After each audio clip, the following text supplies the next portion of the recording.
update on security threats facing the U.S. They're testifying before the Senate Armed Services Committee, chaired by Senator Jim Hoth. They've just gavelled in.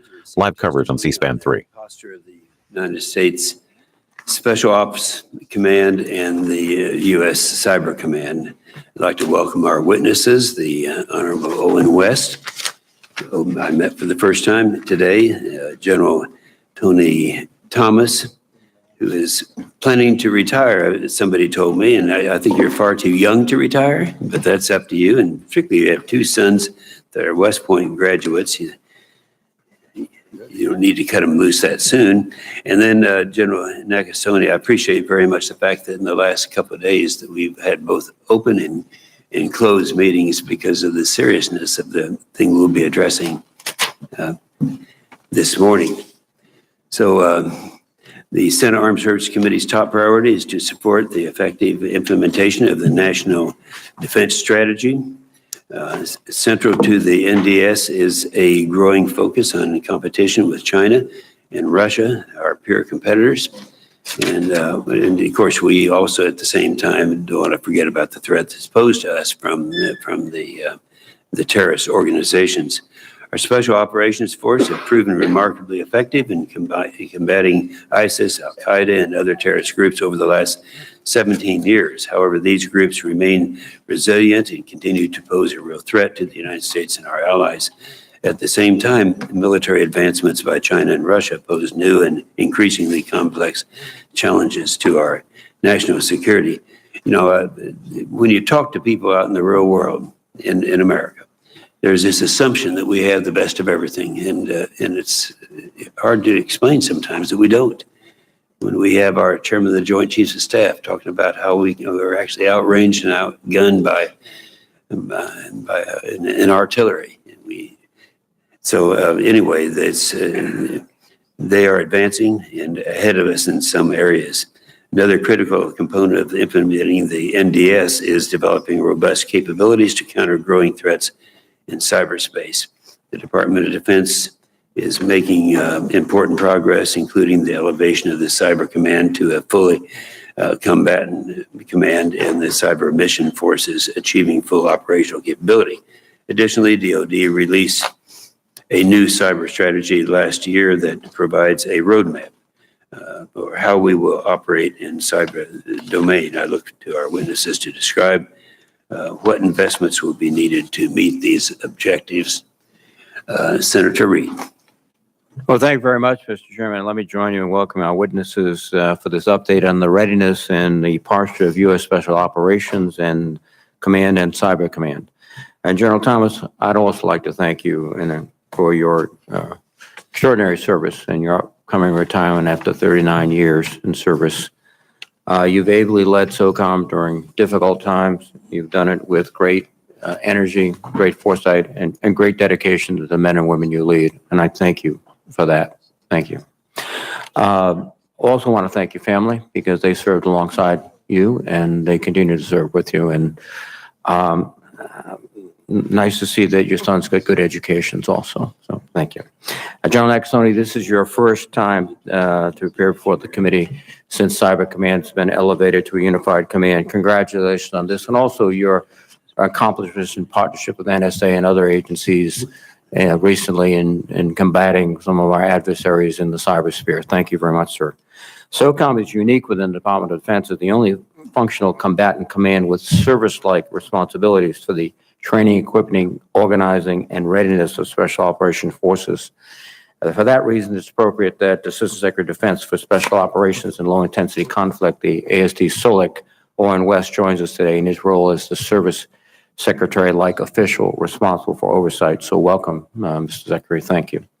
Since passage of the ASD SOLIC reforms contained in the 2017 National Defense Authorization Act, DoD has made important progress, including hiring additional personnel and more effectively integrating the ASD SOLIC into departmental processes related to budgeting, acquisition, readiness, and personnel management.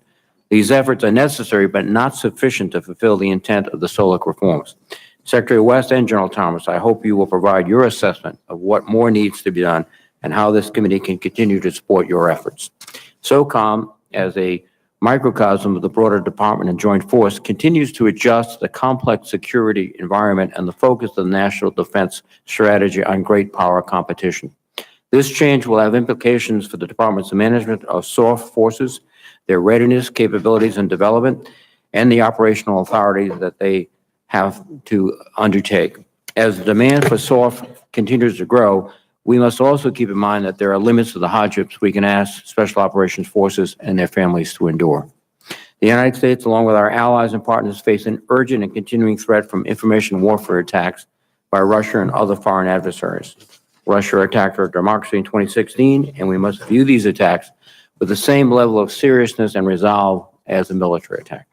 While we appear to have had some success in countering Russian interference in the 2018 midterm elections, we should not take this as a sign that we can let our guard down. We must do more to anticipate and counter these increasingly sophisticated attacks, including by ensuring we are properly organized across the U.S. government and inside the Department of Defense. General Thomas and General Nakasone, your commands sit at the nexus of DoD efforts to operate more effectively in the information environment. And I hope you will give a full assessment of what has been accomplished to integrate capabilities and authorities in this arena and what gaps remain. With respect to cybercrime, while much progress has been made in the last year, many serious challenges remain. DoD has developed what appears to be a viable cyber strategy and has conducted a serious cyber posture review. This posture review identified gaps and capabilities across the enterprise, and the principal cyber advisor's cross-functional team is defining objectives, specific tasks, resources, and timetables to correct them. When completed, these activities should greatly increase the department's cybersecurity and the effectiveness of Cyber Command. The fiscal year 2019 NDAA explicitly established that unacknowledged activities in cyberspace conducted below the level of armed conflict are a legal form of so-called traditional military activities. The NDAA has also provided authority to the President to take action against sustained campaigns of specific adversaries against the United States, including Russia's malign influence campaign. This legislation, along with the recent President's directive, provided DoD and Cyber Command with the needed authority to plan and conduct more vigorous actions in cyberspace to defend the country. To support such operations, Cyber Command has developed an operational concept to employ so-called persistent engagement in line with the National Defense Strategy. This is an important milestone, which I hope will provide an even more effective model for engaging our adversaries without undue risk of escalation. General Nakasone, I look forward to hearing more about this operational concept. We have come a long way, but we have a long way to go further. I know with General Nakasone's leadership, General Thomas's leadership, and soon to be General Clark's leadership, and with Secretary West, we'll continue forward. Thank you very much, gentlemen. Thank you, Senator Reed. We now have opening statements. We're going to try to confine our remarks to 5 minutes. And we'll start with you, General Thomas, and work across to General Nakasone. Go with West. Okay, all right. I've just been corrected. We're going to start with Secretary West. Thank you, Chairman. Everyone's pointing at you anyway, so. Senator Reed, Chairman Inhofe, distinguished members of the committee, thank you for the opportunity to testify alongside my partner, General Tony Thomas, on our global posture for our nation's Special Operations Enterprise. Tony's command of SOCOM has safeguarded the nation for 3 years. I look forward to continued progress working with General Richard Clark when he assumes command next month. We're honored today to team with General Paul Nakasone, whose command defends the nation at the leading edge of the modern battlefield. The breadth and capability of our Special Operations Force is astonishing. In over 80 countries, this vanguard force tackles our most pressing challenges in the most hostile environments. In the past 2 years, 23 SOF personnel have been killed in action, and many more have sustained life-altering injuries. Representing just 3% of the joint force, SOF have absorbed over 40% of U.S. casualties in this time. This sacrifice serves as a powerful reminder that special operators are in the risk business. Their families carry the burden of individual tragedy so that we might prevent a national tragedy. This is a unique time to serve the SOF enterprise because it is an inflection point. First, the Section 922 legislation has reinvigorated the partnership between my office and SOCOM. Second, the National Defense Strategy has challenged all of DoD to increase focus on long-term strategic competition with Russia and China. The SOF enterprise is in the midst of transformation, something special operators have always done very well. Any transformation starts with people. In November, General Thomas and I issued the first ever joint vision for the SOF enterprise, challenging professionals to innovate relentlessly in pursuit of decisive competitive advantage. Special operations should be viewed as an integral part of the joint force, designed to quickly and cost-effectively solve risky problems that do not lend themselves to mass or scale. General Thomas has made tremendous progress in reducing the strain caused by the high operational tempo and demand. At the height of the wars, a large proportion of the force was spending as much time overseas as in the United States. This year, over 90% of the force will spend at least twice as much time in the U.S. as they will in deployment. I'm proud to report to you that our Special Operations Force is neither overstretched nor breaking, but very healthy, poised and eager to defend the nation against increasingly adaptive foes. Despite this clear progress, General Thomas and I are concerned about serious ethical failings by some members of our SOF community. These incidents have our full attention. They are totally unacceptable and do not reflect the true nature of the SOF professional. Finally, I would like to thank General Thomas for 39 years of service, much of it in combat. From 2001 to 2013, he deployed to Afghanistan every year except for one in which he was wounded in Iraq. His relentless desire to defend the nation is an inspiration to us all. He epitomizes quiet professionalism as a public official, but in leading his troops and behind Pentagon doors, he is not shy. He consistently demonstrates blunt intellectual integrity that has personally inspired me. Our nation will miss him. His wife, Barbara, less so now and probably less in a year. Mr. Chairman, I'm grateful for the opportunity to testify today, and I look forward to your questions. Thank you, Mr. Secretary. Now, General Thomas. Chairman Inhofe, Senator Reid, and distinguished members of the committee, I'm grateful for the opportunity to speak to you today on the posture of the United States Special Operations Command. I'm privileged to be here today with Assistant Secretary Owen West, as well as my friend and teammate, General Paul Nakasone from Cybercom. Since its inception, we have enjoyed a tremendous relationship with the world-class team at U.S. Cyber Command and have forged the type of partnership reinforced in combat that ensures our absolute collaboration and cooperation in our shared mission of defending the nation. U.S. SOCOM continues to field the world's most capable special operations forces.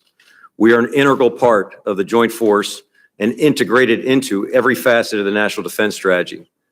Our numerous successes over the past years would not have been possible without the support and resources provided by the Congress, and for that I thank you. For the last 18 years, our number one priority has been the effort against violent extremist organizations. As part of the joint force, we continue to be the main effort or major supporting effort in Afghanistan, Syria, Iraq, Yemen, Somalia, Libya, the Sahel, the Maghreb, Lake Chad Basin, and the Philippines. Everywhere ISIS and Al-Qaeda and affiliated organizations are, we are relentlessly pursuing them to ensure this country never, ever endures another 9/11. We remain focused on finishing this effort by, with, and through our many coalition partners.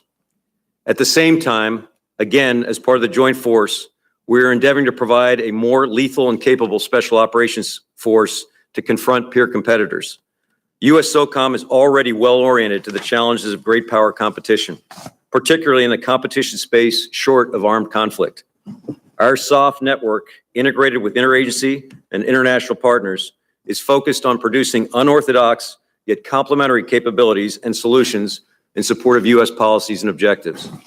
We continue to maintain strong, enduring international partnerships while leveraging authorities and core expertise to convert indigenous mass into combat power to deter, deny, disrupt, and ultimately defeat our adversaries. To build a more lethal force, strengthen our alliances and partnerships, and reform for greater performance and efficiency, we are reshaping and focusing our current forces and capabilities while simultaneously developing new technological and tactical approaches to accomplish the diverse missions that SOF will face in the future. The joint SOLIC U.S. SOCOM SOF vision that Assistant Secretary West mentioned is our guide to move us forward. The emerging security challenges will require SOCOM to be an organization of empowered SOF professionals, globally networked, partnered and integrated, and relentlessly seeking advantage in every domain for the joint force and the nation. In addition to our service-like responsibility to man, train, and equip the world's most capable special operations forces, over the past few years, U.S. SOCOM has experienced considerable development in our other legislated role as a combatant command. We are currently assigned the role as the coordinating authority for 3 major global mission sets: counterterrorism, countering weapons of mass destruction, and recently, messaging countermessaging. These roles require us to lead planning efforts, continually assess joint force progress towards campaign objectives, and recommend improvements or modifications to our campaign approach to the Secretary of Defense. In parallel, U.S. SOCOM has begun pursuing an aggressive partnership with the other combatant commands with global portfolios: Cybercom, here today, Stratcom, Transcom, and U.S. Spacecom, designed to leverage our respective capabilities towards providing more agile solutions to the Department of Defense. SOF has a long tradition of solving hard problems, adapting to changing conditions, and fielding innovative technology and tactics to give us the decisive advantage in combat. We believe that this tradition will continue to serve us well in the future. We are increasing our investments in a wide spectrum of emerging technologies to include artificial intelligence and machine learning, automated systems, advanced robotics, augmented reality, biomedical monitoring, and advanced armor and munitions development, just to name a few. We are in the formative stages of establishing an experimental force, which will more coherently focus and integrate our future force development in the pursuit of the required peer competitor capabilities. Leveraging our proven ability to rapidly develop and field cutting-edge technology, flowing from our focus on the tactical edge of combat, this joint experimentation initiative will bring together innovative efforts from across our Special Operations Force tactical formations to ensure that commanders' combat requirements are addressed with the most advanced concepts and equipment available. Finally, in 44 days, I'm scheduled to relinquish command of the greatest Special Operations Force in history. I know that sounds a bit haughty, but the men and women of U.S. SOCOM back that statement up every day. They represent the best that America has to offer: an exceptionally dedicated, effective, and resilient group of warriors and problem solvers. I'd like to publicly thank them for the opportunity to be their teammate. It has been an incredible privilege to serve with them over the course of 39 years of service. I'd like to also personally thank Command Sergeant Major Pat McCauley, our SOCOM Senior Enlisted Advisor, appearing with me again today, for his service as a critical member of the SOCOM command team. Pat is the epitome of the best that U.S. SOF has to offer, and in a few short months will conclude 30 years of faithful and devoted service to the United States Army, United States Special Operations Command, and the nation. During his distinguished career, he's inspired many by his personal courage on the battlefield, his sage counsel to commanders and leaders at every level of command, and his moral and physical leadership. He represents everything that is great about this command, most importantly, our people. Thanks again for the opportunity to appear before you today. I look forward to your questions. Yeah, thank you, General Thomas. General Nakasone. Chairman Inhofe, Ranking Member Reed, and distinguished members of the committee, thank you for your enduring support and the opportunity to testify today about the hard-working men and women of United States Cyber Command. I'm honored to lead them. I'm also honored to sit alongside these great leaders, Assistant Secretary of Defense West and General Tony Thomas.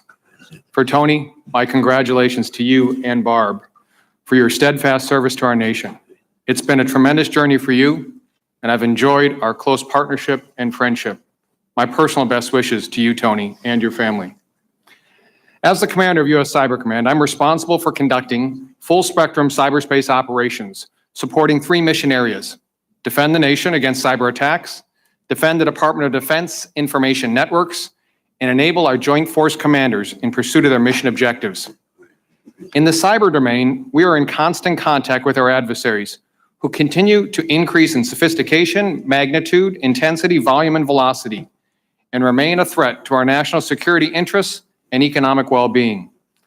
The National Security Strategy and the National Defense Strategy highlight the return of great power competition. Beyond near-peer competitors China and Russia, rogue regimes like Iran and North Korea continue to grow their capabilities. Using aggressive methods to conduct malicious cyberspace activities, adversaries have, until recently, acted with little concern for consequences. The Department of Defense Cyber Strategy identifies the need to defend forward during day-to-day competition with our adversaries.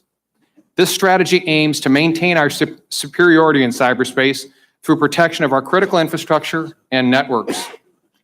At U.S. Cyber Command, we implement the DoD strategy by adopting an approach of persistent engagement, persistent presence, and persistent innovation.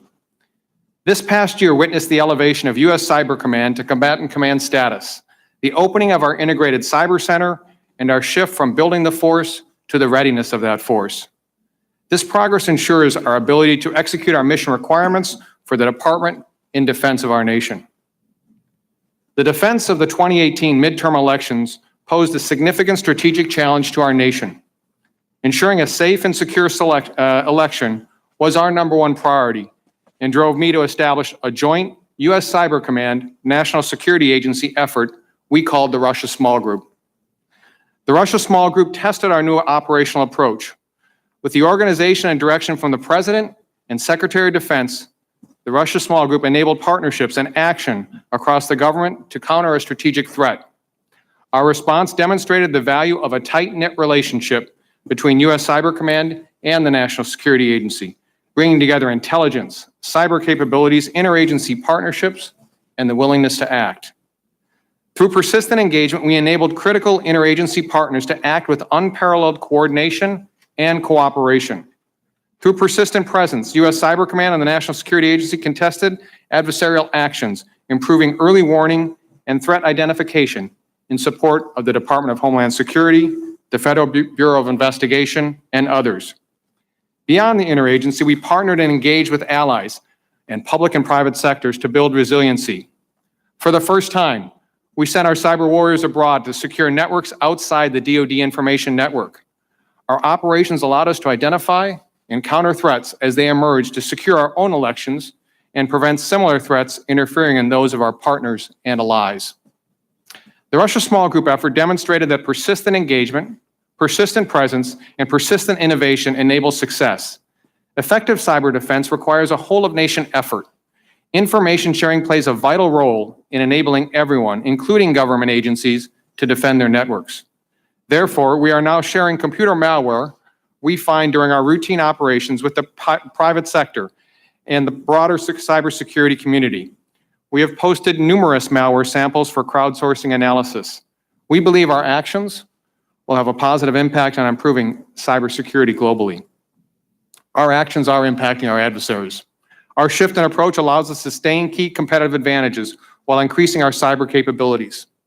As we review lessons learned from securing the midterm elections, we are now focused on potential threats we could certainly face in 2020.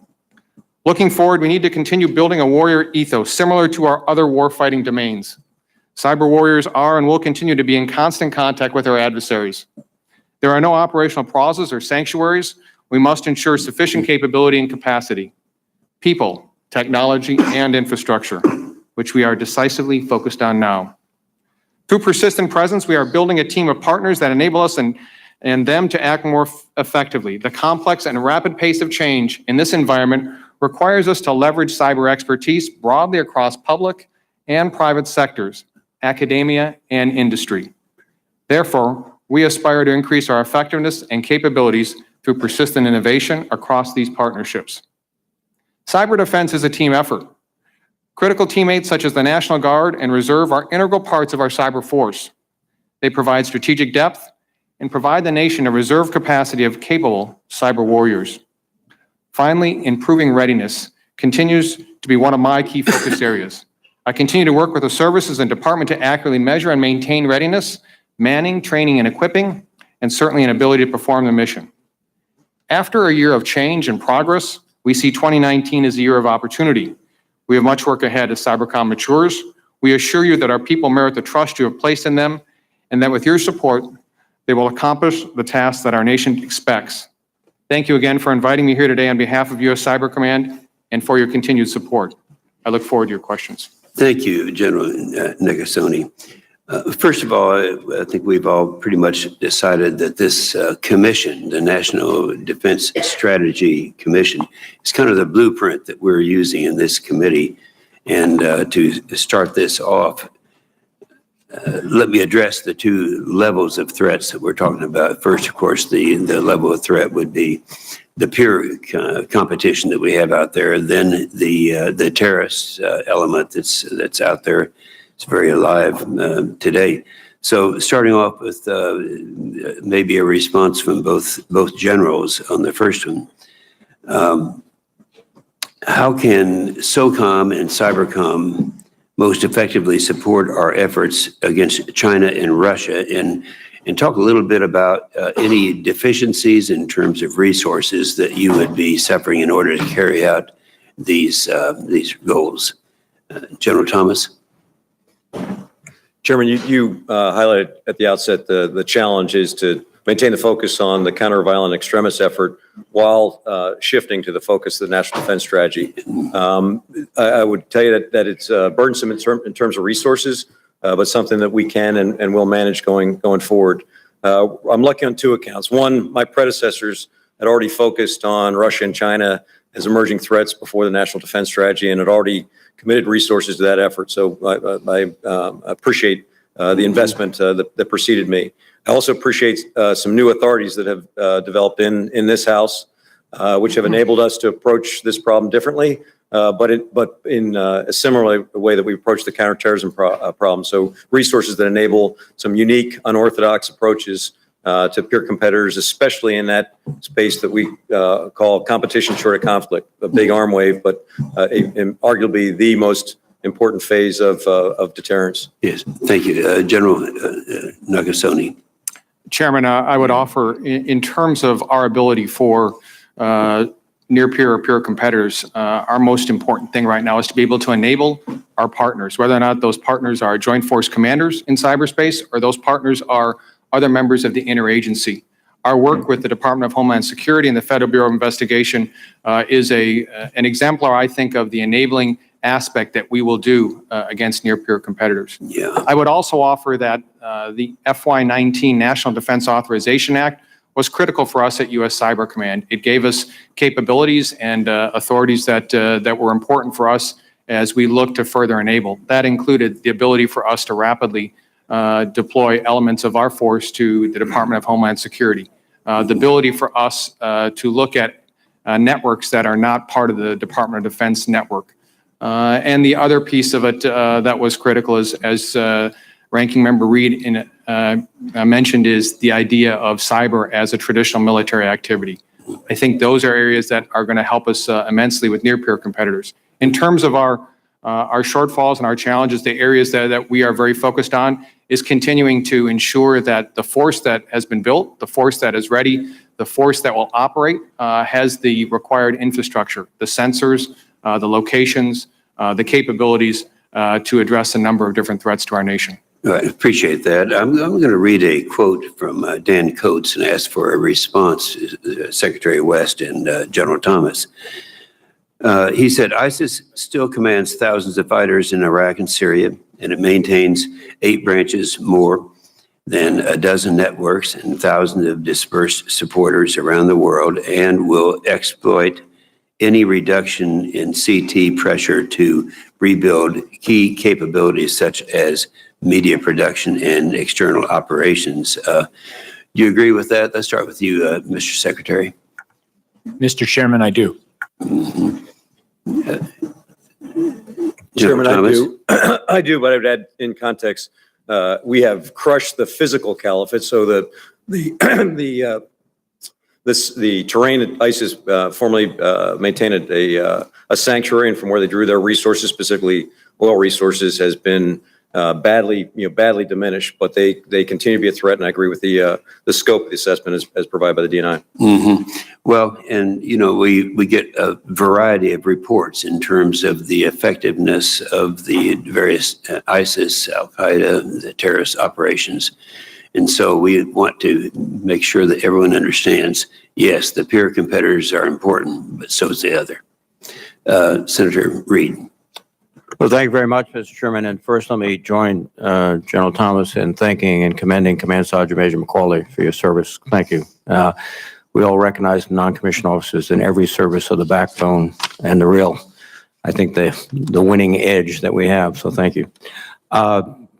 Secretary West and General Thomas, if you could elaborate on the challenge that still face you in implementing 922, that would be very helpful to us. And if anything that we can do to help make 922 the whole issue of creating a service-like secretary under the ADS SOLIC. So Secretary West, please.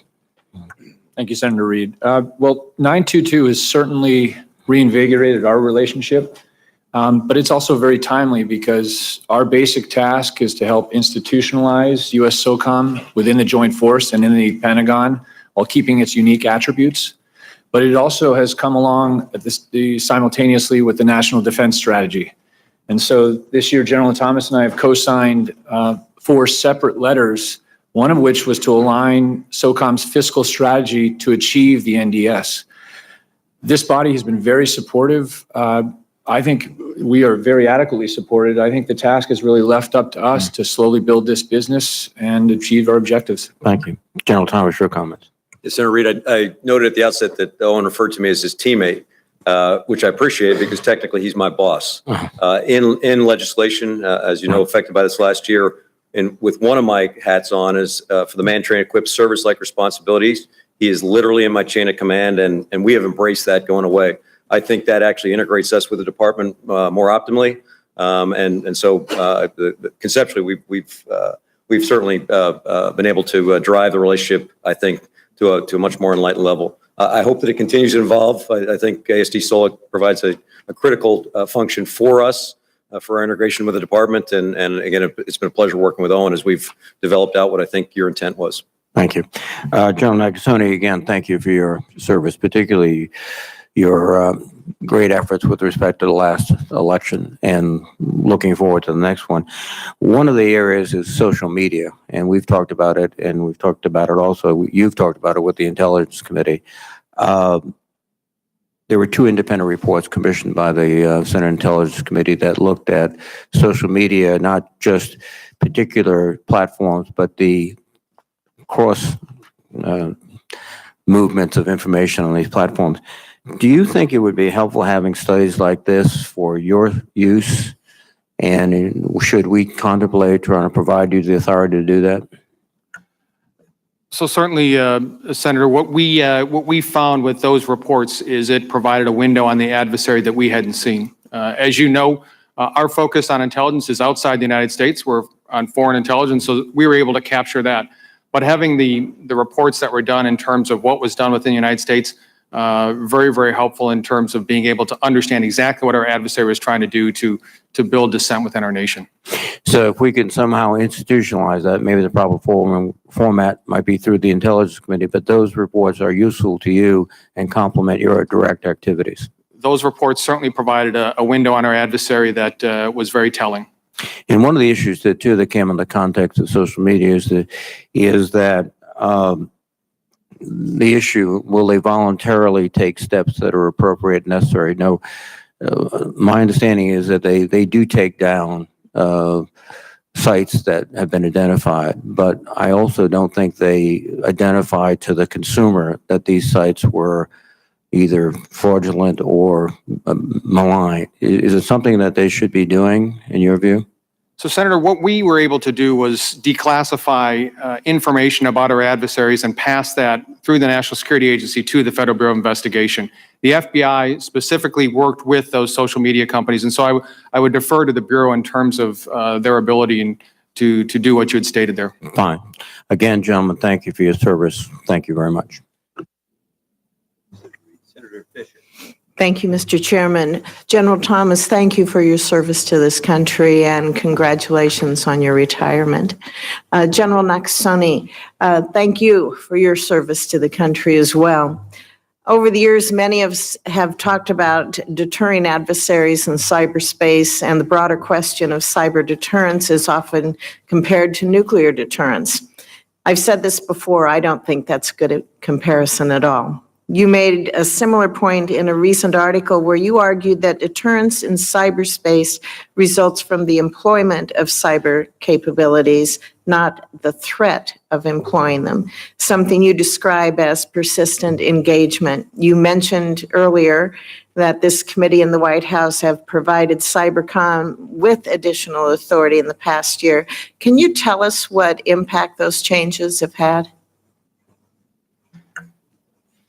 Senator, a year ago, I appeared before this committee for my confirmation hearings. In that year, let me just trace, I think, the major elements that have helped our command be able to be more effective.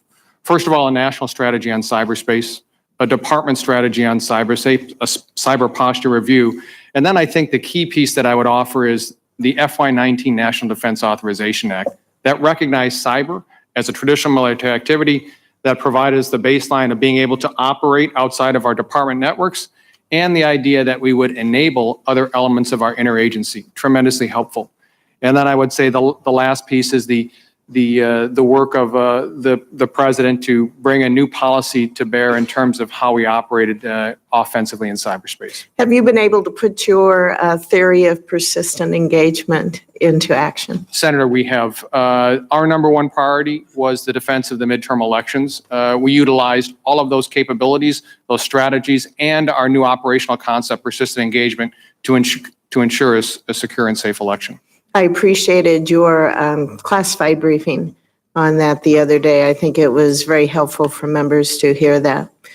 Is it your view that imposing costs on adversaries through persistent engagement, is that going to have a deterrence effect? And can you, or do you think there's any connection between a cyber deterrent and also a nuclear deterrent? I saw you shake your head when I mentioned that in my opening to your question. Senator, I would offer that my view on nuclear deterrence is much different than on the idea of cyber engagement and being able to prevent our adversaries from accomplishing their goals.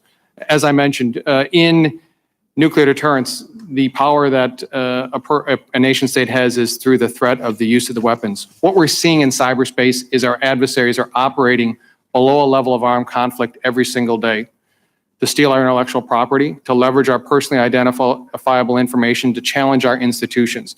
And this is where I believe being able to operate either to enable other elements of the interagency or operate outside of our national borders against our adversaries is important. I would say from your comments, and you can correct me on this, but that you don't believe then that cyber is a substitution for the deterrence that we achieve through our nuclear enterprise. So I believe that cyber is overall one element that our nation is going to use to achieve deterrent effects against our adversaries. But there are other elements, other powers of our nation that will also bear on adversaries that attempt to operate below this level of armed conflict. Last year, I discussed the adequacy of the size of the cyber mission force with your predecessor, and he testified that, quote, "We're probably going to need some level of additional capacity over time." And that's something I'll be talking to my successor about. I think that it's going to be a key thing for him during his time in command.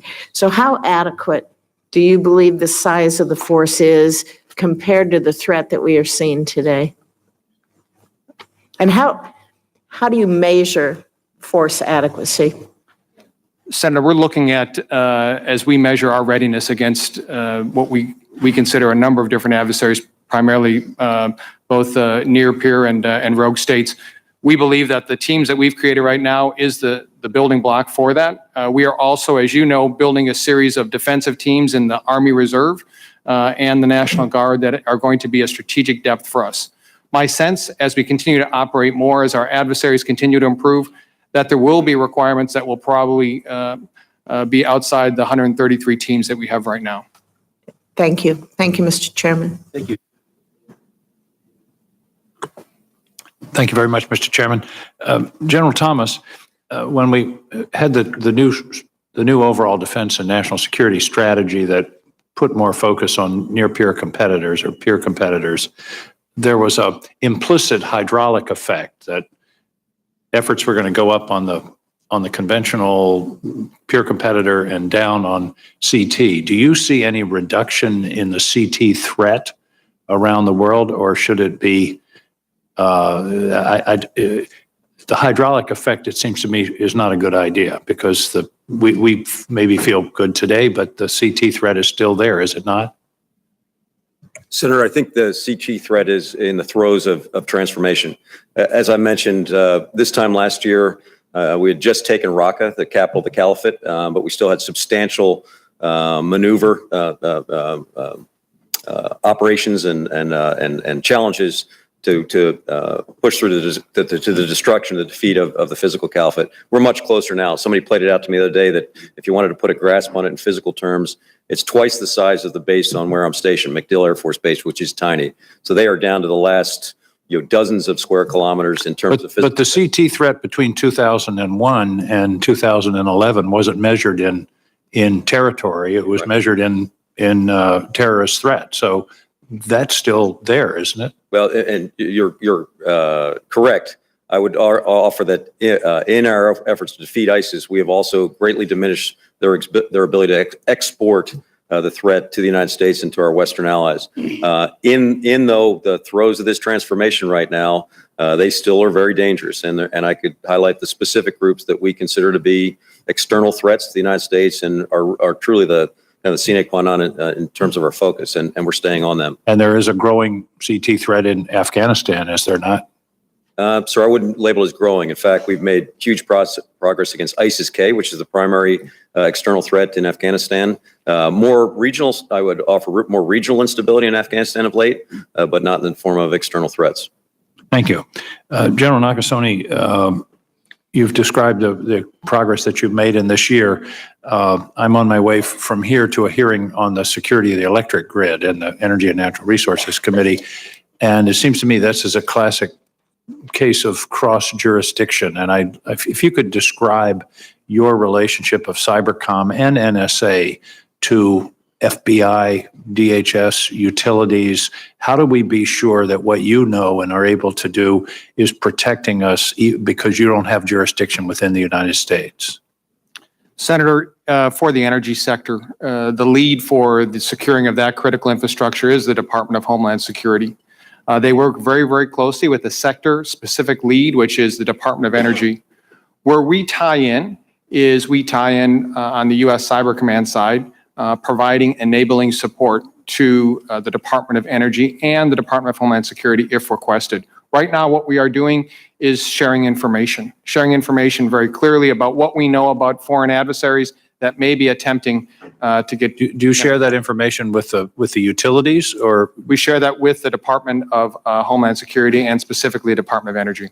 Let me ask about structure, sharing of information. Is there a regular structure? Is there an organizational chart of these relationships where you meet regularly, or is it sort of ad hoc?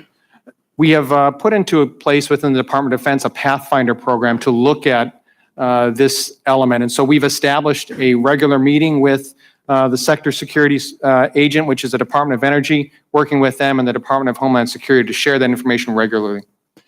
And finally, you talked with Senator Fisher somewhat about deterrence, and you're talking about a persistent engagement, which is in effect telling the adversary we're there. And the question is, how do we change their calculus? Does your theory of persistent engagement, I think you use the term engagement, presence, and pressure or innovation, is that intended, and will it change an adversary's calculus when they come to decide whether to launch a cyber attack on our electric grid or a financial system or elections? Senator, we think it will through two different means. One is through building resilience in terms of what we're able to provide to our partners and their knowledge of our adversaries, but two, also imposing a cost on our adversary. That's what I want to hear about. Yes, so the ability either to be able to identify where they're operating from, the tools that they're using, to be able to provide that cost that the adversary has to think twice in terms of can they conduct an exploitation or attack against our critical infrastructure. But the calculus is, can they do it? But shouldn't there be a calculus, if they do it, they will be responded to in a forceful way? Certainly, Senator, and I think that comes not only with cyber, but also all the elements of our nation that can be brought to bear on that adversary. I think that's important. It doesn't have to be cyber for cyber. Correct. It can be other elements of national power. Thank you very much, General. Thank you, Mr. Chairman.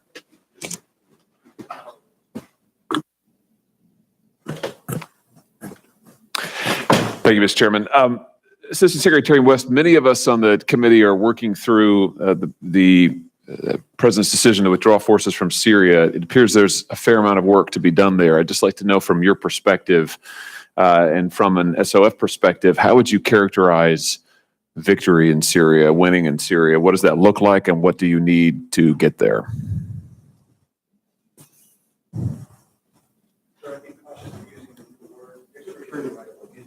Excuse me, sorry about that.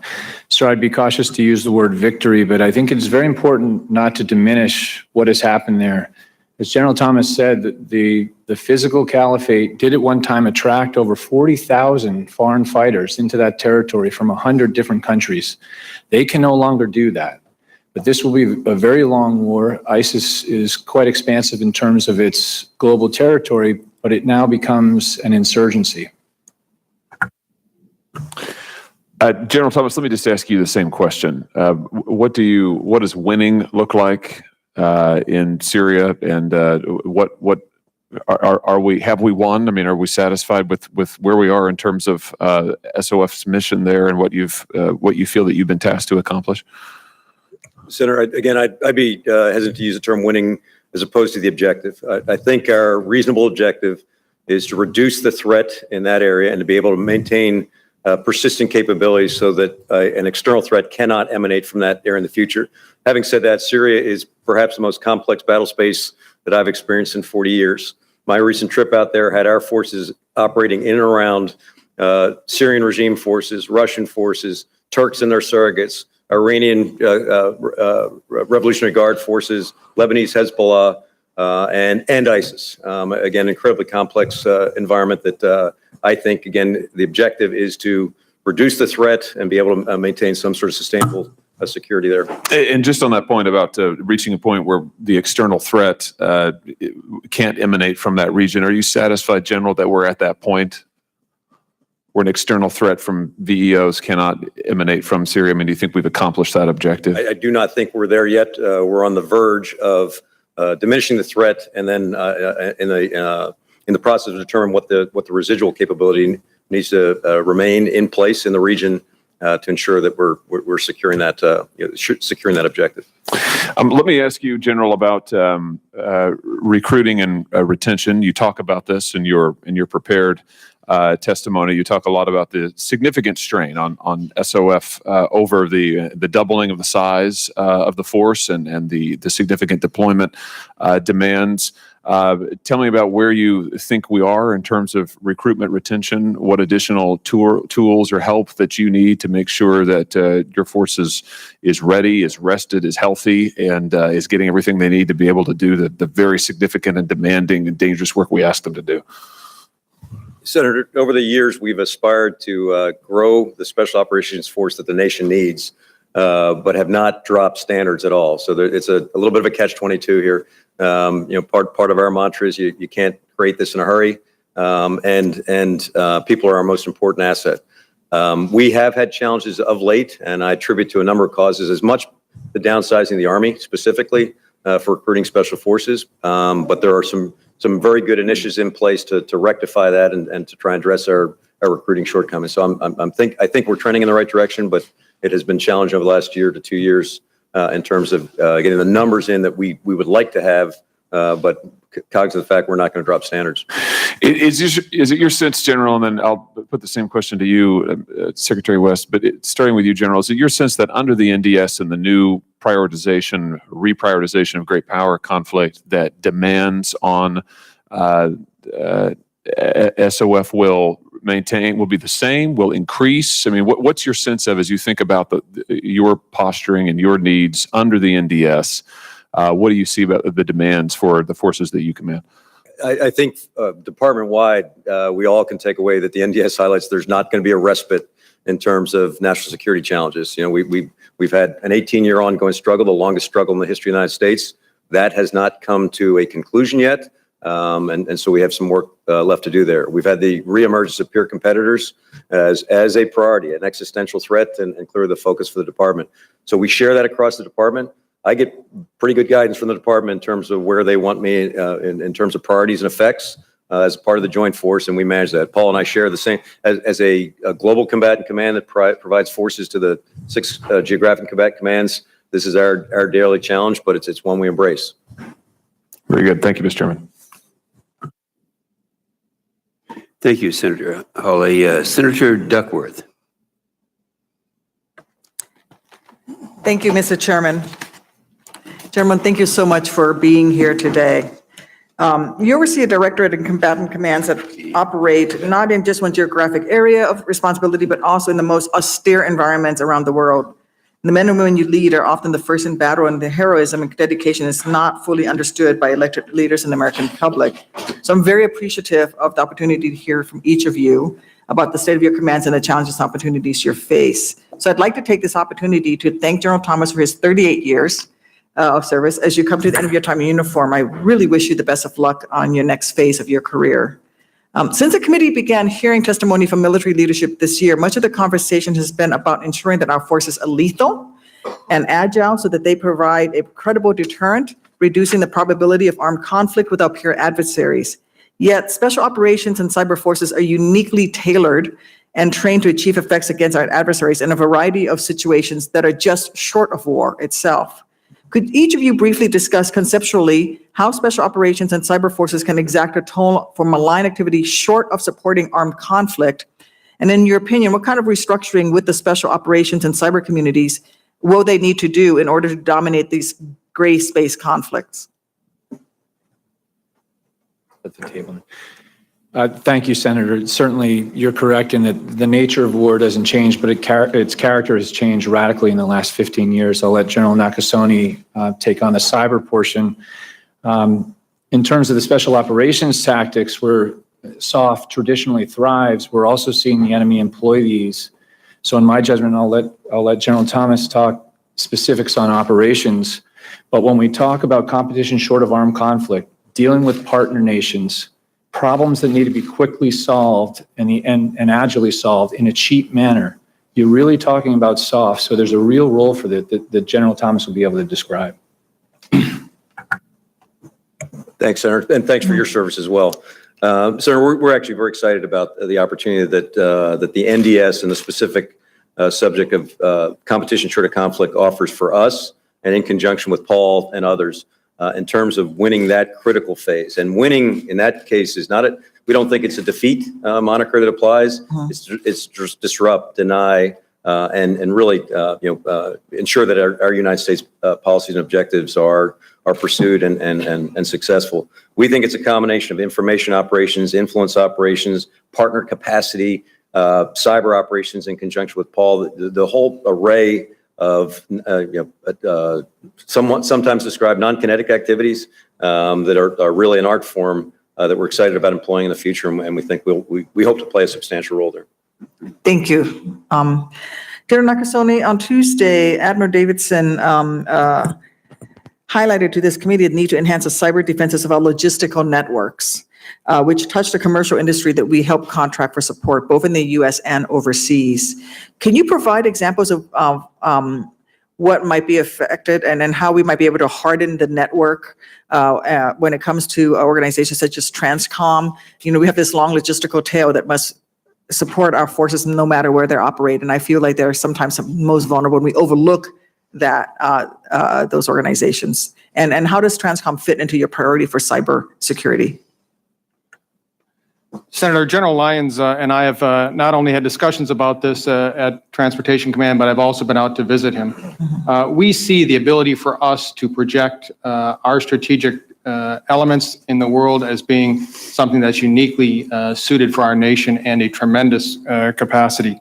What we are doing at U.S. Cyber Command is ensuring that we understand the networks that he has to operate on, the platforms that he is utilizing, and most importantly, the data, because it's that data that we want to make sure that we can secure. The challenge, as you point out, is making sure that we have enabled our partners, and these partners are oftentimes private sector partners that we work with, the Department of Homeland Security and other sectors, to ensure that they have the information upon which they understand the threats to them and they can build more resilient networks and protect their own data. Thank you, General. I yield back, Mr. Chairman. Thank you, Senator Duckworth. Senator Cotton. Thank you, gentlemen, for your appearance here today. General Thomas, let's start with Syria.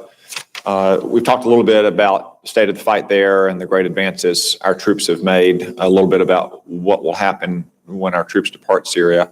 One thing that's been on my mind is all the bad guys that are currently being detained in Syria. Some of your colleagues have testified before the committee that number would go into the hundreds. We don't have to be any more specific here in that setting. They've also testified that while some of those detainees are frontline untrained cannon fodder, some of them are also external operation plotters and master bomb makers and other really bad guys. Is that your understanding as well? Senator, without getting into specifics on the numbers, it's actually closer to 1,000 than it is hundreds. Already in detention with more to potentially come. A huge area of concern for us, especially because they're being maintained by the non-nation state that's otherwise known as the Syrian Democratic Forces. So how we resolve this foreign fighter, mostly foreign fighter detentions from, I think, I lost count, but it's in the dozens of countries that have contributed to it. But how we reduce that threat and have those people properly detained and handled over time is of paramount importance right now for the problem. Yeah, how are we going to do that? A pretty aggressive action right now, Senator, ongoing with State Department and with other partner nations to specifically reduce that threat. I'll give kudos to some of the countries, a surprising number of countries who have recently stepped up, some of the smaller countries that had capacity challenges, but that have nonetheless, assumed the burden or started to assume the burden. And we, with State Department primarily, are trying to assist them in reducing this problem. No, it's not in your area of operations, but we have empty beds at Guantanamo Bay, don't we? Yes, Senator, we still do. Maybe we should consider that for some of those really bad guys in Syria. While we're talking about Syria, let's contrast Syria and Afghanistan, or specifically Afghanistan against some of the other places where we have a serious terrorism threat. The president said a couple of weeks ago that we're going to have troops in Iraq for a while, in part because we need to watch the counterterrorism threat there, watch the threat of Iran. That's right next to Syria in places like Yemen and Somalia. We obviously have freedom of action on the seas for a lot of your troopers. Contrast the CT mission that we have in Afghanistan, which I think is 800 or 900 miles from the nearest sea, and the challenge that we would face there if we significantly drew down our troop presence in the conventional forces for your forces in special operations. Thanks, Senator. Truthfully, we look at it in a global context. So in Afghanistan, and as Senator King pursued earlier, the external threat adversaries have been greatly diminished, and we're focused on them specifically. There's a larger counterinsurgency effort that is into its 18th year, but with a specific focus to support Ambassador Khalilzad's efforts to drive that event to reconciliation. So, a distinctly different, as you mentioned, problem, but correlated in terms of the global threat and their connectivity. It'd be hard to get after those terrorist organizations, though, in Afghanistan for your troops if we didn't have some kind of physical presence in Afghanistan. Isn't that right? Senator, access and placement are key, and again, something you can't establish in a hurry necessarily. If you leave it, I probably failed to answer Senator King's question earlier. The way we look at the current context is very similar to 2011.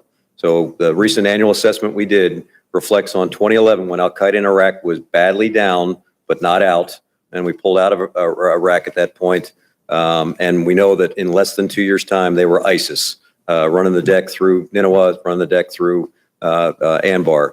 So how we finish that threat, or at least contain it going forward, is of critical concern. And what's true of our troops is true of enemy forces as well, right? It helps them to have a safe, secure physical base from which they can carefully plot attacks outside of that base. Yes, Senator, they thrive on sanctuary, and they're actively seeking sanctuary right now if they lose their toehold in Syria and other places. Thank you, General Thomas. General Nakasone, a quick question about the 5G network. We've discussed this many times before. What is the status of your conversations with counterparts around the world to the threat that Chinese companies like Huawei and ZTE pose to our telecommunications networks? Senator, for fifth generation wireless on U.S. Cyber Command, we have certainly talked with our partners and our allies with that. In terms of the Director of National Security Agency, of which I am, we have also worked that through the Department of State as they've made engagements with our allies throughout the world. Thank you. My time's expired, General Thomas. I don't think you'll be appearing here before us again. You are smiling at that, I can tell. I want to thank you and thank your wife, Barbara, for many years of carrying the rucksack of responsibility for our nation. You have more than earned the opportunity and the privilege to pass it off to the next man. Thank you, Senator Cotton. Senator Kane. Thank you, Mr. Chair, and thanks to all of you. General Thomas, I offer my congratulations as well. I want to ask you a question, and the others may want to comment too, about an important aspect of our military operations, which is building partner capacity. As I've traveled in armed service CODELs, I've often been struck very positively by the response of our allies to the partner capacity work we do with them all over the globe. There was a CRS study, Congressional Research Service study in 2016 that kind of analyzed about 20 instances of building partner capacity, and their conclusion was that the results are sort of mixed in terms of effect. I've always viewed the partner capacity issues, whether we're doing work in the field in other nations or whether bringing foreign military leaders here to go to the Army War College or other or other institutions, as it's great to build strong relationships. You build them with young officers and later they might be a minister of defense or even a, prime minister or president. But as you are finishing your time, your lengthy career, what are the sort of metrics we should be looking at in the building partner capacity investments we make through DoD to see whether they're successful or not? Just share kind of lessons learned on that, please. Thanks, Senator. Great question. I guess my first point of reflection is how drastically different the approach to partner capacity and really partners is from when I first started. Had very little to any contact points. Established relationships were checkered. Often when countries were deemed to behave badly, the first point of separation was to separate IMET schooling and things like that. So great difficulty to keep them close and to work their capacity if you don't have the point of contact. Over the years, the establishment and the expansion of our contacts and true partners has been extraordinary. And I tell our younger officers, you're in a period of time of international relations and partners that I didn't grow up in. Please don't lose sight of the potential. To your point on success, though, it is, we should assess constantly, how worthwhile, what's the return on investment for these, various efforts. Again, I think the report card's better than probably the American public knows. And it's both with established nations, and the Russia threat's a good case in point. We've had persistent presence in countries, every country in the European landmass with Russia for the last 5 to 6 years and are thriving there. But even with untraditional partners, I reflect back on the Syrian defense, democratic forces, which started as seed corn of a couple hundred people, is now 60,000 strong, has done most of the fighting and dying in Syria in support of that effort, have lost thousands of people. But just an extraordinary force that was cobbled together over time, through a partnering effort. So I'm more inclined to see the potency and the results than some of the shortcomings on it. Secretary West.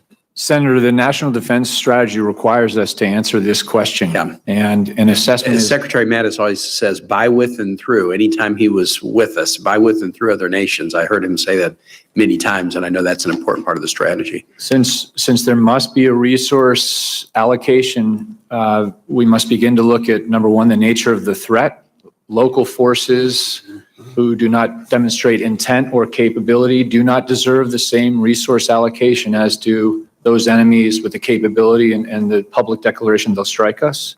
Number two, as General Thomas said, what are the odds of success of training this force? How long will it take? And how well connected are they to the people and to the government? General Nicholson, how about in the cyber realm? Talk a little bit about the partner capacity issue and activities that we're engaged in with them. So I would add to the importance of building these partnerships as our national defense strategy has indicated.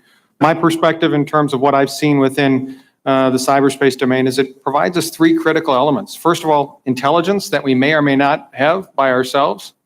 Secondly, capabilities that our nation may or may not have.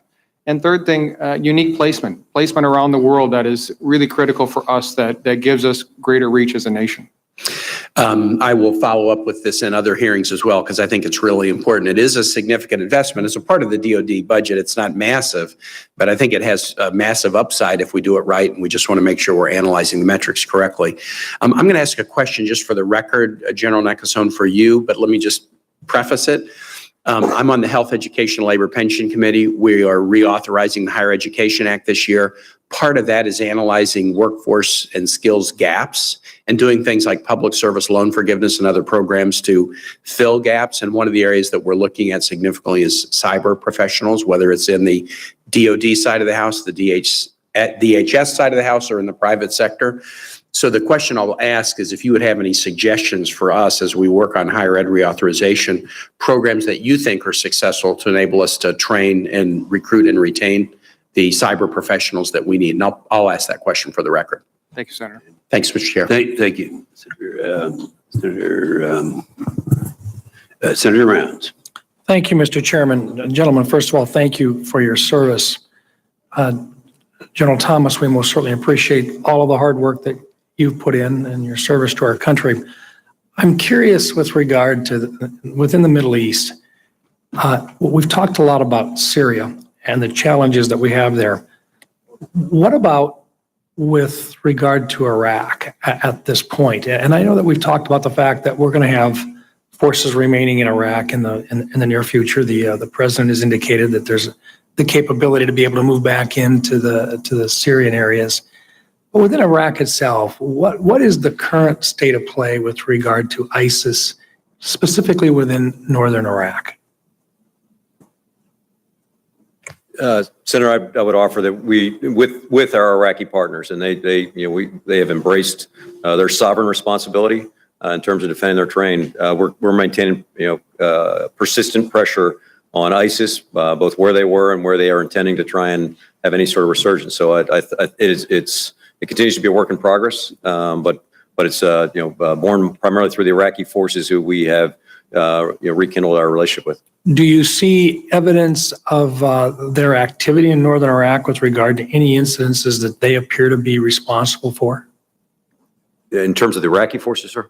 In terms of ISIS impacts within northern Iraq, are you seeing evidences of where they're trying to impact local communities and so forth? They are attempting to make a resurgence in various locations, but again, I believe our forces with the Iraqis are very aware of where they are and they're addressing them accordingly. Thank you. Thank you. General Nakasone, I appreciate the way in which you laid out today a little bit about the activity that the men and women of Cybercom, along with their associated forces within the NSA and so forth, worked very hard. And with regard to the previous election, the 2018 election, would it be fair to say that it is not a coincidence that this election went off without a hitch, and the fact that you were actively involved in the protection of this very important infrastructure that we value? Senator, the security of the midterm election was the #1 priority at U.S. Cyber Command and the National Security Agency. Would it be fair to suggest that one of the bigger challenges you have in being able to share the story of just exactly what occurs is the fact that in the future, there are every time, can you share a little bit about what the tools are and the need to protect the tools and the systems and the process that are used in order to protect an election, as an example, and the different types of threats that you see and that have to defend against? Could you share a little bit about that? Senator, as part of a whole of government effort, we were looking at 3 different areas. We were looking to ensure that we prevented interference in the election. Secondly, was to disrupt any attempts by adversaries to influence that election. And thirdly, to impose cost on any adversary that decided that they would attempt to interfere with our democratic processes. Would it be fair to say that there's been clear evidence in the past? We've seen with regard to Russia, and in the past, they've done propaganda. They've attempted to manipulate the American public. They've tried to pit one side against the other and so forth. In this particular case, would it be fair to say that Russia has in the past demonstrated a capability in the cyber realm to use internet activity, social media and so forth as a way to do exactly the same thing but with more sophistication than perhaps in the past? Senator, the Russians are a very sophisticated adversary in using influence operations that you described. Would it be fair also to say that there have been concerns in the past and that the Cybercom has worked very hard to make sure that the elections that have been held in the United States have not been impacted directly in terms of vote counts or anything like that? Certainly, Senator, again, working as part of a broad government team, that was our focus. And I give great credit to Department of Homeland Security, the Federal Bureau of Investigation, and other elements of our government to work towards this. This was a team effort. Very good, thank you. Sometimes when we talk about these items, we talk about in terms of being able to impact social media, to be able to impact and to make sure that folks outside of the United States coming in are not able to influence public opinion by providing misinformation. But there's another piece of this as well, and that's to actually be able to defend and protect the infrastructure, the physical infrastructure within the United States. While I'm out of town, would you just simply explain to the public that there is more to it than just simply stopping bad tweets from going out? It is a matter of actually protecting critical infrastructure that has a real impact on day-to-day lives of American citizens. Senator, one of the things that is within our mission is certainly to protect that critical infrastructure and the defense of the United States. You accurately portray, obviously, both the opportunity and the challenge that we have at our command in doing that. I would also offer that one of the things that is so important here are the partnerships that you formed. And if there's anything that I've learned over the past several months, these partnerships give us real strength in being able to do that. Thank you. Thank you, Mr. Chairman. Thank you, Senator Rounds. Senator Blumenthal. Thank you, Mr. Chairman. Thank you all for being here today and for your service to our nation. General Nakasone, I was grateful to have the briefing that we did, classified briefing very recently, which I think was very illuminating as to the continued threats to our nation as a result of cyber, particularly meddling and interference with our elections. The threat from Russia continues unabated. Can you say that in public here today? Senator, Russia certainly provides a very sophisticated threat to our nation, and one that they have done over several years. And that threat ought to continue to concern the American people, shouldn't it? Yes, Senator, it should. And I said in that briefing, and I've said it in numerous such classified briefings, that really I wished that the American people could have heard more of what you told us. In a sense, the enemies know what they're doing. We know what they're doing to some extent. They know we know what they're doing. The only ones who are in the dark really are the American people. And as we enter this next election cycle, would you agree that we ought to do everything we can to make the American people aware of that threat?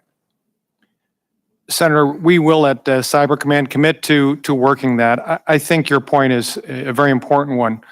Being able to educate the public is critical for us. The success that we had in 2018, more of our nation should know about. And it was success. I think very few of the American public know about the successes. They assume that the meddling and interference in our election system, when it occurs,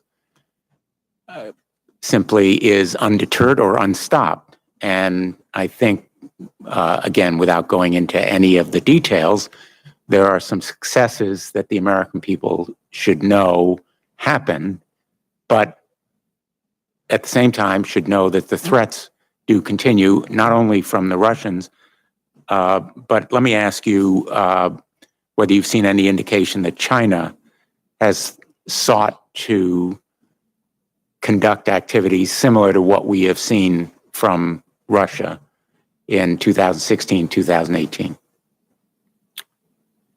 Senator, given the forum that we're in today, I would offer to broadly state what we're seeing is that our adversaries understand how to operate again below this level of armed conflict and are taking broad lessons learned upon which they will attempt to impact our nation. And would you agree that the American people should know about threats from not only Russia, but other countries as well, because the tools and means and techniques are highly asymmetric? That is, they don't need to invest tens of billions of dollars to disrupt our election system. Some of it is available with very little such investment. I agree, Senator.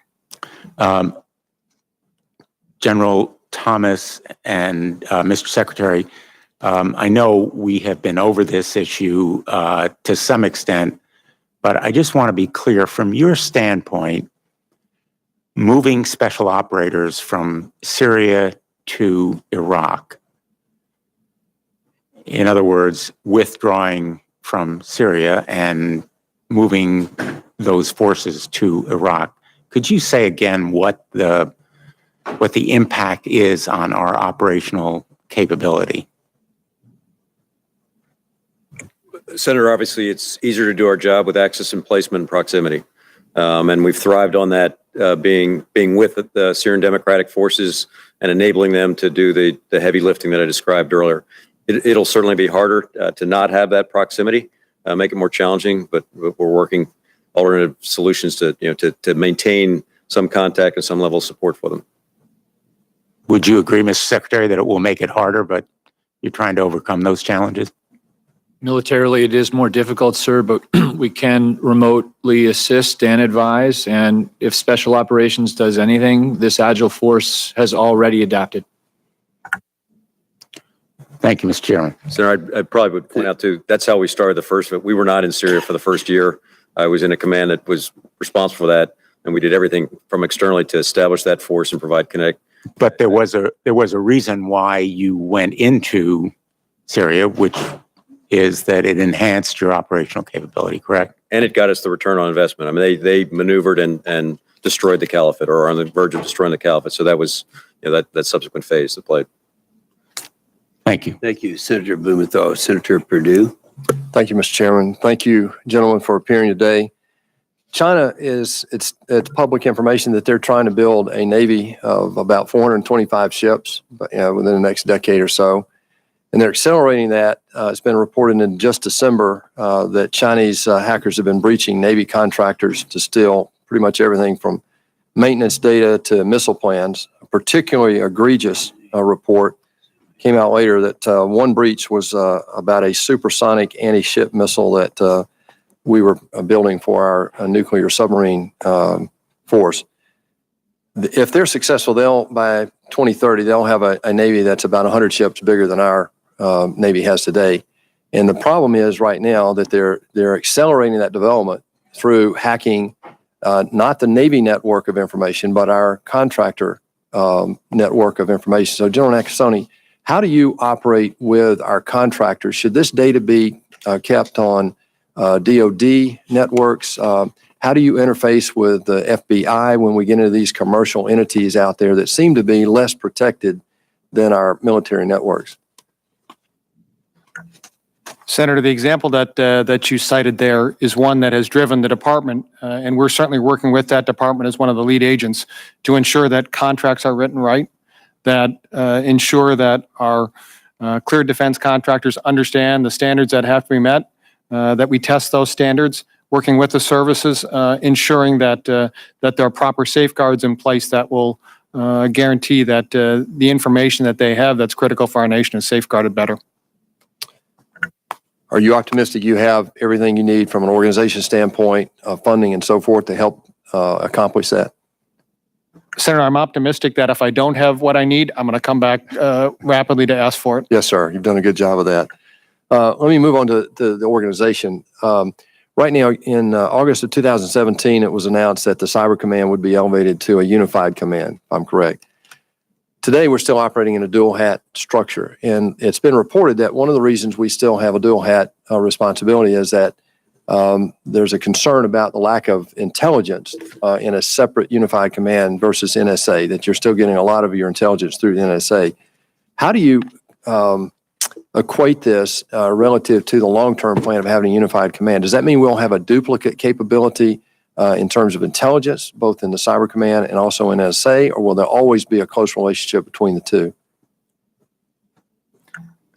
Senator, the decision on the dual hat remains with the Secretary. I've commented during my first 90 days, I provided my thoughts on it. Whatever the ultimate decision is, that there will always be a very, very close partnership between NSA and Cyber Command. And so that's where I see it right now, Senator. Thank you.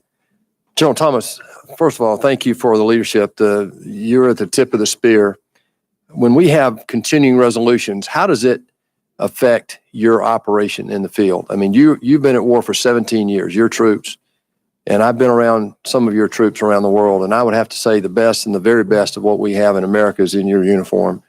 But when we do a continuing resolution here in Congress, I get the feeling that it really impacts you guys pretty directly. Is that true? Senator, that's an accurate statement. It's disruptive in terms of programming and just normal operations. Can you just describe just a couple of anecdotal examples of how that really impacts training, refitting, rotations, all of the above? Sir, I'd be inclined, because it's usually played to me, the biggest impact is in the prescription for new starts. So inside a fiscal year, the aspect of a continuing resolution inhibits our agility to actually adjust to the problems. You know, it's a fluid, and dynamic environment that we live in. So more broadly, it's the aspect that we're stuck in a preceding paradigm and not able to move on to the newer, better ways of solving problems. Thank you, sir.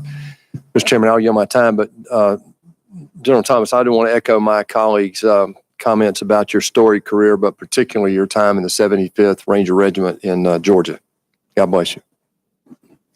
Thank you, Senator Perdue. Senator Shaheen.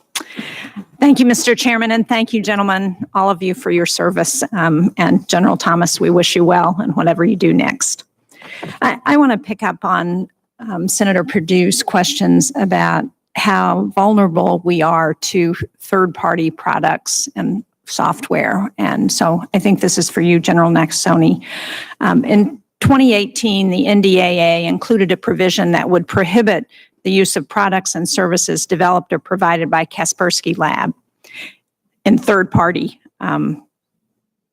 products. And it required a report on DoD's capacity to spot and address risks. So can you tell me what the status is of banning all of those Kaspersky products from third-party contracts, and also what's the status of the report on what risks might still be there? Senator, I know that we have conducted the ban, but let me take that for the record to make sure I have an accurate response to both parts of that question. Okay, thank you very much. General Thomas, I want to pick up on the questions about Syria and particularly on the detainees. As you are probably aware, 2 of those detainees are suspected in the murders of 4 Americans, James Foley, Stephen Sotloff, Peter Kassig, and Caitlin Mueller. And I don't know if you have anything that you can tell us today about what their status is and what the potential is to make sure that they can be brought back to the United States to be tried for their crimes. But certainly that's what the families of those murdered Americans would like to see happen. Senator, I don't have an update on the status, but I would express my appreciation for your personal interest on the matter. Your visit out there and your very public commentary after that actually helped focus the world on the problem, and then specifically on the U.S. problem. But I don't know the current status. I just know it's in the legal wrangling of considering how we handle special cases like that. Well, thank you. I hope you and Secretary West will both take back the interests that the families have in making sure that they see justice in the United States. But General Thomas, I also want to go back to the question about how confident are you that, given the estimates on the number of ISIS fighters who have gone underground, who may be operating out of Iraq or other places in the Middle East, that we will be able to contain that threat if we no longer have operations in Syria, given the complexity there. Senators, as I mentioned, this has been one of the most complex challenges that our force has dealt with in quite a while. I am concerned that we are not overly restricted in the end state, and I don't honestly know what that is. There's several planning efforts ongoing with a focus to maintaining what we've gained so far, to focus to ensure that there is no external attack capability coming out from a morass of bad actors, admittedly bad actors, many of whom are just regional, local types. So we're in the throes of trying to do the right planning and preparation to provide the nation options to make sure that's not a shortcoming, and we have a revisit to the 2011 recurrence. And how much of a threat continues from Turkey to the Syrian Democratic Forces and their continued work on the ground? Senator, there has been friction is an understatement right from the very beginning in terms of our choice of a partner force. Truthfully, it was a necessary choice. It was the only force really available, and their relationship with the Turkish government. Again, I would commend both General Scaparrotti, General Votel, senior leaders who have been trying to work through that friction and stay focused on the counter-ISIS effort, which is why we're out there. But it has been a challenge, but I think we are certainly addressing Turkish sovereign interests and concerns as we stay focused on ISIS. Well, I appreciate that. I hope we're also continuing to support SDF, who have been such good partners with us in the arena. Secretary West, I understand that you're the point person at DOD for implementing the Women, Peace, and Security Act. Is that correct? I'm certainly on point, Senator. Okay, good. I wonder if you could give us an update. I understand that we are expecting the plan, that it's going through final approvals. Can you tell me when we might see the final plan for how that's going to get implemented, and any thoughts you have about the effectiveness of being able to implement that as we're looking at all of our operations around the world? Senator, we're certainly supporting the interagency plan. As they say in the Green Berets, we're trying to lead from the back of the front. But this does establish the United States as the world leader in ensuring that women are part of the conflict resolution and prevention process. And I want to thank you personally for the appropriation we have this year, because the gender advisors, which were already installed in some COCOMs, now will be permanent. Well, thank you. I hope as we're looking at continued negotiations in Afghanistan, that we will certainly make sure that women are at the table in any negotiations. Thank you, Mr. Chairman. Thank you, Senator Shaheen. Senator Ernst. Thank you, Mr. Chair. Thank you, gentlemen, for being here today. And on behalf of the American public, I would like to say thank you, because much of the work that is done within your commands, the American public will never know about, nor will they be able to appreciate. So thank you very much for that. General Thomas, I'd like to start with you. And what I would like to do is basically give you an open floor, or a moment to reflect upon your time in command. There have been many innovations during your time in command that you have brought forward for Special Operations Command. And I'd like to give you the opportunity to talk about some of those innovations, why they have been so important to our special operators, and if there's anything that is not yet finished, what you would like to see continue on in your absence. Sir, please. Thanks, Senator. Dangerous to give me an open mic here. I'll try and stay focused. I humorously joke with contemporaries, whether it's in the armed forces or in the private sector, that the one problem we do not have in Special Operations Command is to spur innovation. It's almost runaway innovation and problem solving every day. As you know, it's bottom-up driven. And so the challenge for us as a higher headquarters is to assess and bundle the great ideas and the solutions that are being afforded, and put them into programs of record that drive budget considerations and things like that. Nice problem to have, I would offer. I can't recount, the extraordinary number of initiatives and solutions that the force has provided over the last couple of years, and I'm incredibly proud of it. I'm more excited about where it's going in the future. The command is truly poised to be even more relevant, for the Department of Defense and for the nation in terms of securing this country, and born on the back of just the best talent that the country has to offer, but with the resourcing that you all provide and the ability to do creative solutions. The one area that you and I have discussed time and again that was probably the best innovation that I would ascribe to my predecessors and addresses directly how we sustain this force despite the pace and the relentless pace of things, and that's the initiative awkwardly named Preservation of the Force and Family, POTF, but juxtaposed to our ability to care for our people with the Care Coalition. Right now we have, I think, 15,000 wounded, ill, and injured SOF members, both currently serving and prior, that are part of our core, our core focus, to take care of the command. But the POTF effort has been just remarkable in terms of building in resilience to the command. And again, I give all the credit to my predecessors who saw that as a needed requirement, and this body for giving us the resources to get after it. Well, General Thomas, I thank you so much for your emphasis on POTF. I've had the great opportunity to travel and visit with a number of your operators at Fort Bragg and Fort Benning, Hunter Army Airfield, Coronado. We've covered the bases there, and not only in supporting the operators, but their families as well, because they truly are such an important part of the equation on why you are so successful. So thank you for addressing that. We do have a closed hearing this afternoon, so I will save some of my questions for that time period. But I do want to take this opportunity to thank both of you, both generals. Thank you very much for the command structure that you've provided, the leadership and guidance. Secretary West, thanks for taking on this very challenging position out there with DOD. We know that it's an ever-growing and influencing part of the DOD, so thank you very much for that. And just in the very short time that I have remaining, General Thomas, I want to thank you for your time and service. To you and Barbara, my best wishes as you move on to retirement. It is well earned and well deserved. You will be missed. You will truly be missed, but thank you for your leadership. Thank you very much. I'll yield back. Thank you, Senator Ernst, and we all agree with her comments. Senator Warren.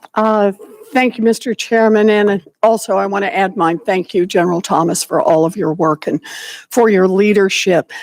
Last year's NDAA required the Secretary of Defense to review whether members of the armed forces or coalition partners of the U.S. abused or witnessed abuse of detainees during operations in Yemen.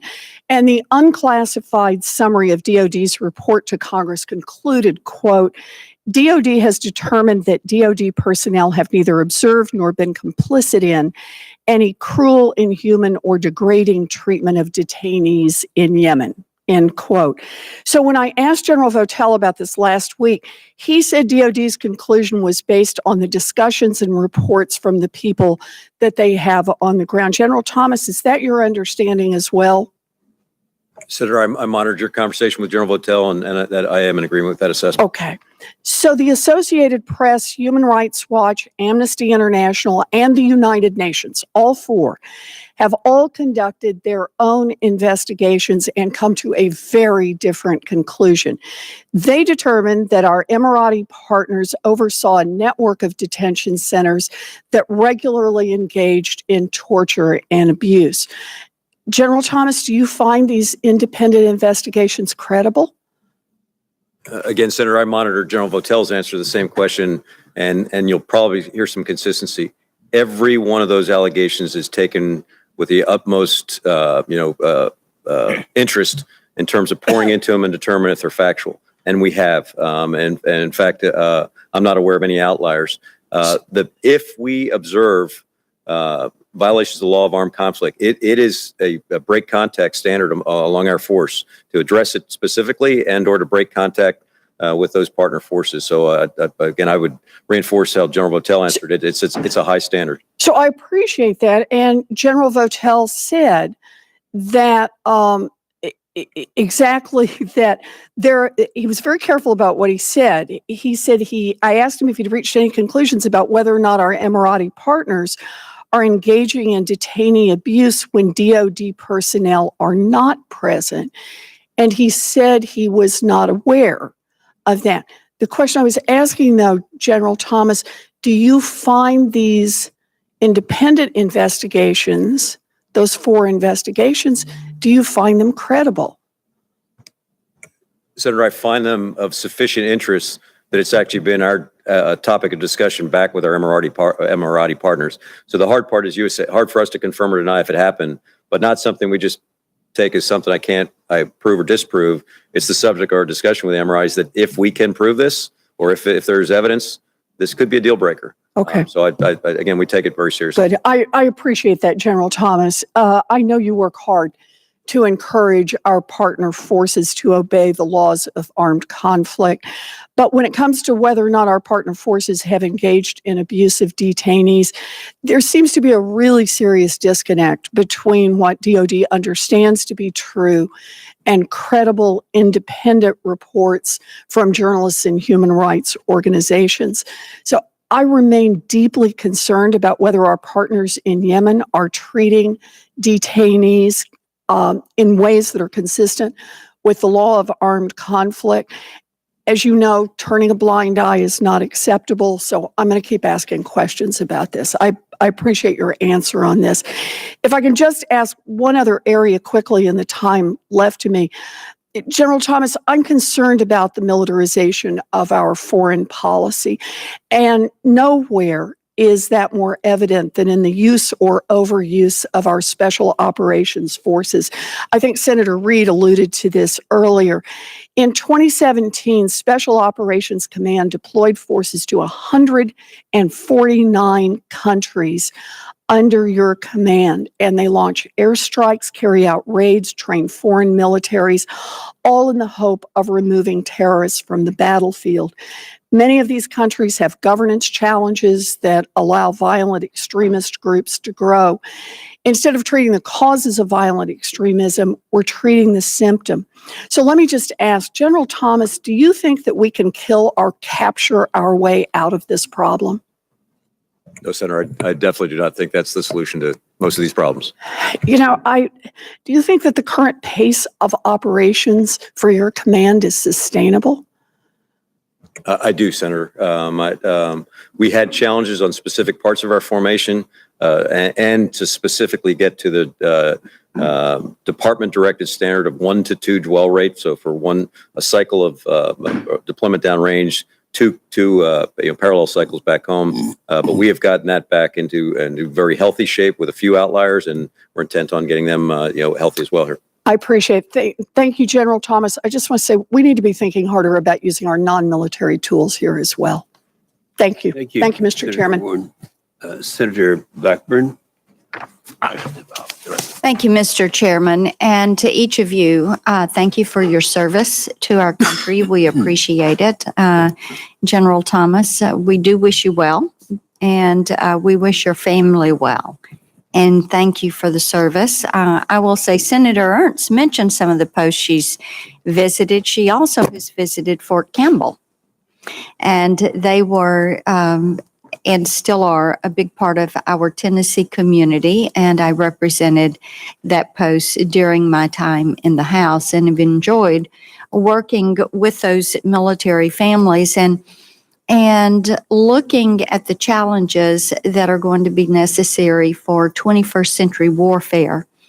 And General Nakasone, you know, cyber is an enormous part of that. And I think it's been really curious to me this week as we have looked at the different geographic commanders and those AORs, maybe a hesitancy to engage in a discussion of how our adversaries are using the cyber area to their advantage, namely China, of course. And we've talked some about the great competitive threat that is there.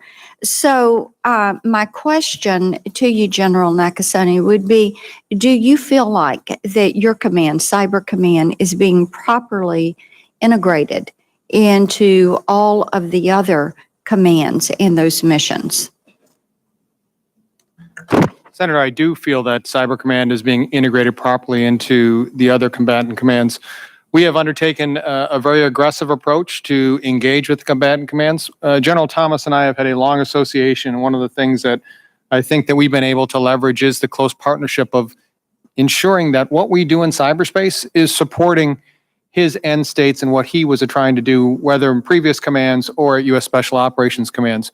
We are very, very appreciative of the work that has been done and approved by this committee to build cyberspace operational integrated planning elements at each of our combatant commands. This will allow us to develop the talent and the planning expertise to ensure that we get to outcomes. Okay.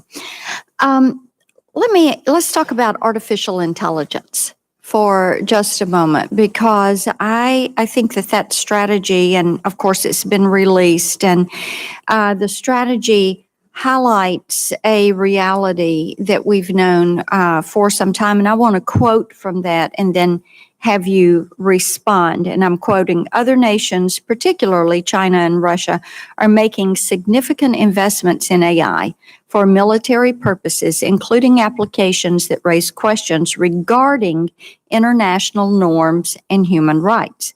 Failure to adopt AI will result in legacy systems irrelevant to the defense of our people, eroding cohesion among allies and partners, reduced access to markets that will contribute to a decline in our prosperity and standard of living, and growing challenges to societies that have been built upon individual freedom." Now, that, in my opinion, is a pretty sobering assessment. So do each of you agree with that strategy's assessment? And exactly how do you see the AI strategy informing your command as we move forward?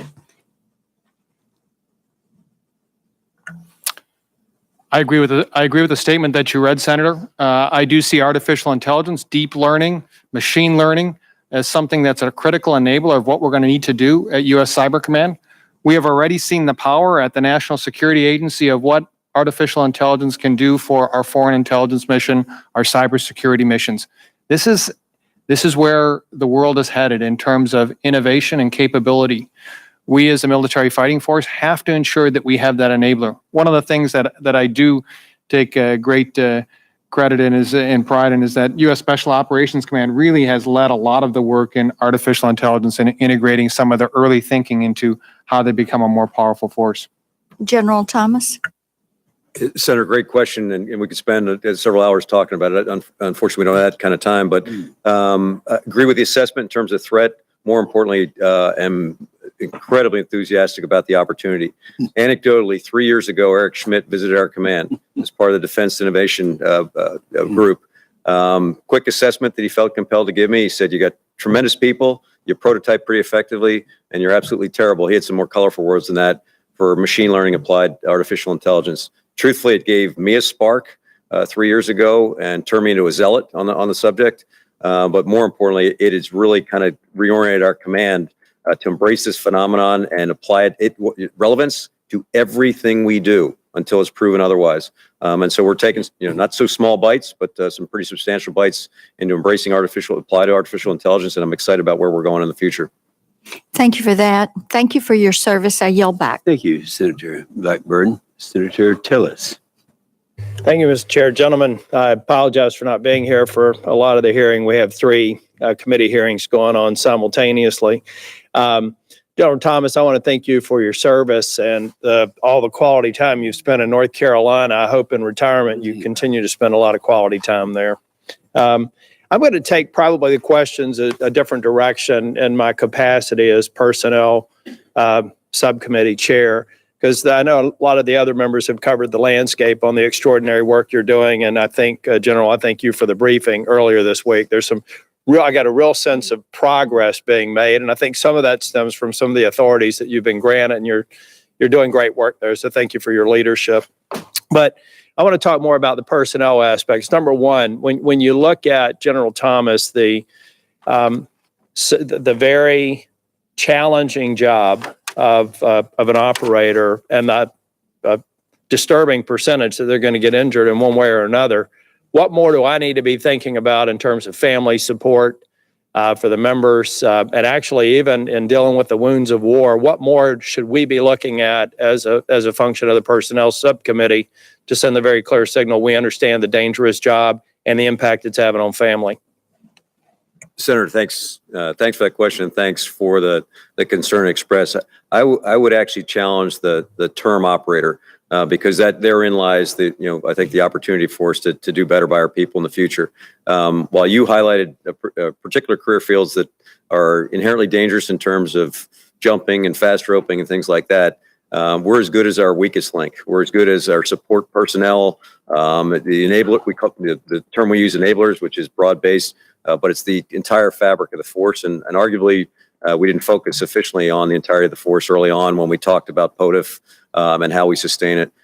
I think we're much more focused on that, and we have come to you to ask for additional resources so that we can be more thorough in the application there. But again, thanks for the support we've had so far. Truthfully, the best comment we can get on it is the sister services are emulating what you've allowed us to do as the way they should take care of their people as well.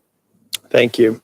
Something else we'll be talking about, I was just briefly speaking with Senator King about progress that we can make on procurement. We've taken some steps in recent NDAs for acquisition reform procurement, and I think we can still take a few pages from you all's book in terms of rapid prototyping and deployment. So look forward to that in subsequent hearings, Mr. Chair. Hopefully we can have that as a subject at some point in this Congress. General Nakasone, you've got a challenge. You mentioned in your opening statements, I was here, you're trying to find the resources. You're competing with the private sector. Again, and the last NDA, we made some progress in terms of being able to get resources from the private sector into positions. But what more do we need to do? I've got to believe you just don't have enough of what you need in terms of expertise. What more would you suggest that we look at as a matter of policies going into this NDA cycle? Senator, I think that we have to come back to the committee and identify those critical subsets. There are people within our force right now that I call 10 or 20x type of people. That means they're 10 or 20 times better than the people that they work with. Better coders, better malware analysts, better developers. And so how do we ensure that we keep those within our force? The services do a wonderful job in recruiting. We get great recruits. We do a very, very good job in training them.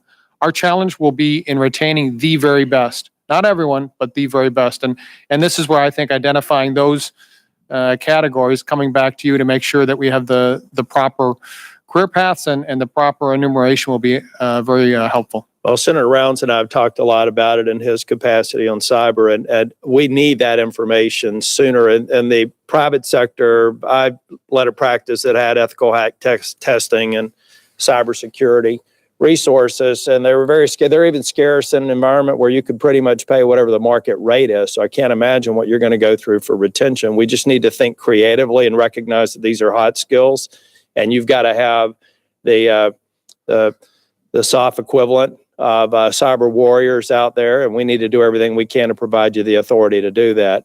But you also have to differentiate, as you just said. You've got to differentiate between that person as a 20-time multiple on skills and just say, we're going to treat you all fairly. We're not going to treat you equally, because you've got to have those extraordinary warriors in this domain. I'm going to follow up with a couple of questions for the record, but they happen to do with plumbing and business matters. So I'm going to yield back my remaining 10 seconds. Thank you all for being here. Thank you. Thank you. Thank you, Mr. Chairman and gentlemen. Thank you for your service. General Thomas, I really wanted to thank you for all you've done for our nation. And I think I've had a bit of a unique opportunity to not only get to know you from this position, but also when I put my reserve uniform on, as my commander is like 17 levels above where I am in the org chart. So it's you've done a great job, and really appreciate it. Secretary West, appreciate the job you're doing. You know, unfortunately, there's a very small number of Harvard Marines, and you're making us proud. Very few. And General Nakasone, I want to ask you on this issue of offensive operations. I know you probably can't talk too much, but you might recall a hearing we had in this committee a couple of years ago where Director Clapper and some other leaders on the cyber and intelligence front openly admitted that after the Chinese hacked the OPM and stole over 20 million SF-86 forms for all our top secret operators, including members of this committee, that he openly admitted we didn't retaliate against them, which I thought was kind of a stunning admission. And to me, it was part of the problem, whether it's North Korea or Iran. I think a couple years ago, China, certainly Russia, we were viewed as kind of the world's cyber punching bag. Any of these countries could come and do what they wanted, and we did not retaliate. Can you tell me, without revealing anything classified, do you feel you have the authorities to hit back, or maybe even hit back harder, to make the costs of those kind of operations against our country, against our democracy, much more prohibited, particularly for a country like North Korea, where I'm assuming we could just drop their entire electrical grid and internet system overnight if we wanted to? Senator, if I might, 1 year ago, I appeared before the committee for my confirmation, and you asked a similar question of me. And I think it's important that we look at what's happened within this past year. A national cyber strategy signed, a DoD cyber strategy signed, the FY19 National Defense Authorization Act that provided us greater capabilities and greater authorities within the law was signed, a new presidential policy that came out on offensive cyber, and finally, our ability to have a new construct upon which we operate, which is persistent presence. All of those provides a much different environment for our adversaries today than it did 1 year ago. So can you publicly state in this hearing, again, without getting in classified information, that you have the authorities and you are not unwilling to undertake offensive operations that can help deter, whether it's Chinese stealing 20 million SF-86 forms or the North Koreans hacking our companies? Senator, I have the authorities to accomplish my mission. Or the Russians attacking our electrical or our election systems? I have the authorities that I need to accomplish my mission, Senator. Good. I want to ask Secretary West and General Thomas, you have taken the lead over the last 2 years on the counter WMD mission. SOCOM has that lead. And to me, there's probably no more important mission for the survival of the entire nation, the entire republic. We might have, threats that, rise, ISIS or Al-Qaeda. They might rise and fall, but as long as we have a republic to defend, the counter WMD mission is going to be, in my view, the most important mission. How is that going? Do you need more resources on that? And are there any things that we can do to help you with the authorities, whether it's working with allies, whether it's more resources to undertake that mission in terms of the leadership that you now have with regard to that mission?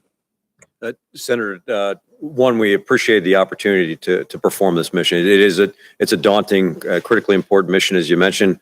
We actually had John Hyten from Stratcom visiting, as well as Paul Nakasone this past week, and I would offer his mission is probably the true primary mission, and this one's connected just underneath. The level of cooperation and collaboration that we enjoy with the community of action is extraordinary. We just hosted our annual senior leader seminar 2 weeks ago. We're about to produce our annual assessment of the Secretary of Defense. This mission set and space continues to move in the right direction. I don't know on resources yet. I dare say we will probably uncover some gaps in terms of collection capabilities that we, the nation, need going forward, whether it's Department of Defense or other entities. But the mission is going very well for us, and I'm appreciative of some of the expertise that has been brought to bear on it. Mr. Chairman, if I may, just one final quick question. The return of great power competition is spelled out in the NDS, the National Defense Strategy. How is SOCOM aligning with regard to that mission? And have we overutilized the soft community on low intensity threats? And are we focused on the new NDS mission on the soft side? Senator, quickly from my perspective, SOF is perfectly well suited to take on this challenge because it's cheap, it provides the nation real leverage. But the basic task is resource allocation. As you indicated, we are at capacity and demand signal is not shrinking. So then this in turn requires a new assessment of the threat and counterterror to repurpose forces. Thank you. Thank you, Mr. Chairman. Thank you very much, Mr. Chairman. General Nakasone, in February, the Department of Justice and the Department of Homeland Security sent a joint report to Congress on 2018 election interference. You testified before a classified session of this committee yesterday, but the public specific conclusions of the report of these two departments was as follows, quote, "There is no evidence to date that any identified activities of a foreign government or foreign agent had any material impact on the integrity or security of election infrastructure or political campaign infrastructure used in the 2018 midterm elections."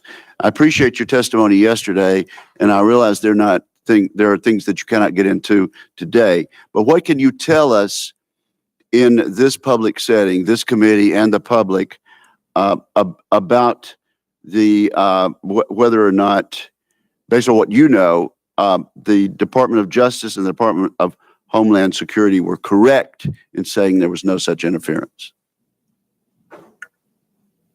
Senator, I agree with what you had read with regards to that report. What I can say in terms of our role with that was within U.S. Cyber Command and specifically the National Security Agency, we took a look at all the intelligence information we had on our adversaries.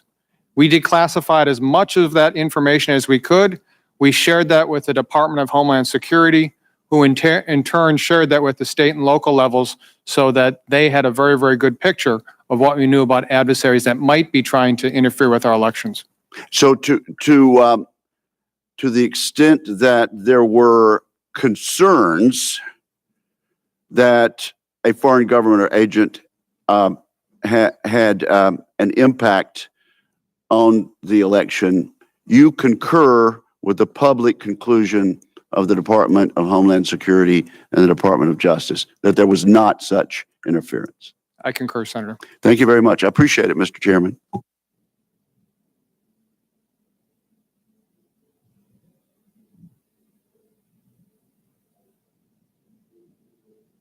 Thank you, Senator Wicker and all the other senators, and certainly for the three witnesses. That was a very eye-opening and a great presentation. Appreciate your patience and your thoroughness. Thank you so much. We're adjourned. Thank you. Well, I guess I'll see you at lunch. Huh? I guess I'll see you at... I never go to the...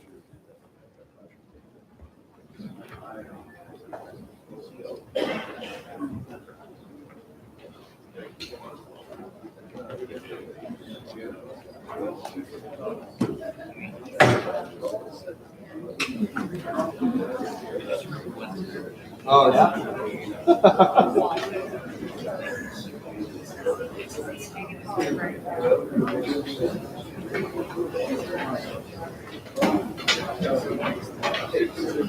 Thank you, gentlemen.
Massachusetts Senator Elizabeth Warren officially announced that she is running for president. She'll be speaking at a New Hampshire Democratic Party dinner in Manchester next Friday. You can see that